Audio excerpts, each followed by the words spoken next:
మేషరాశి వారికి నేను ముఖ్యంగా పదే పదే చెప్పేటువంటి విషయం ఏంటంటే, ఈ ఉగాది అంటే మార్చి 30వ తారీఖు నుండి మీకు ఏలినాటి శని అనేది కూడా మొదలు కాబోతుంది. ఏలినాటి శని ప్రభావం ఉన్నప్పుడు ఏం జరుగుతుందంటే, ఉద్యోగం లాస్ అయిపోవడం, ఉద్యోగాలు దొరకకపోవడం, అనారోగ్య సమస్యలు, భార్యాభర్తల మధ్య విభేదాలు కొనసాగొచ్చు, ఆర్థికంగా అప్పుల బాధలు ఎక్కువగా పీడింపజేయొచ్చు. ఏది చేసిన పని కూడా ఆ పని మధ్యంతరంగా ఆగిపోవచ్చు. అన్ని రకాలుగా నష్టాలకు దారితీస్తుందండి ఏలినాటి శని.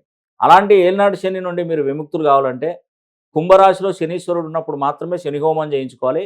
అది ఇప్పుడు ఒక్కసారి చేస్తే సరిపోతుంది. మళ్ళీ 30 సంవత్సరాల దాకా పనిచేస్తది. ఇప్పుడు మిస్ అయితే మళ్ళీ 30 సంవత్సరాల దాకా మీకు అవకాశం కూడా రాదండి. ఇది 100% నిజం. ఇంకా నేను శని హోమం చేయించుకోమని నేను చెప్పలేను. ఎందుకంటే మనం చేసినా కూడా ప్రతిఫలం ఉండాలి కదా! కుంభరాశిలో ఉన్నప్పుడు మాత్రమే శని హోమం చేయించుకుంటే మంచిది జరుగుతది. అది ఇంకో కొద్ది రోజులు మాత్రమే ఉంది. కాబట్టి మన ఆఫీస్ నంబర్‌లకు కాల్ చేసి నేరుగా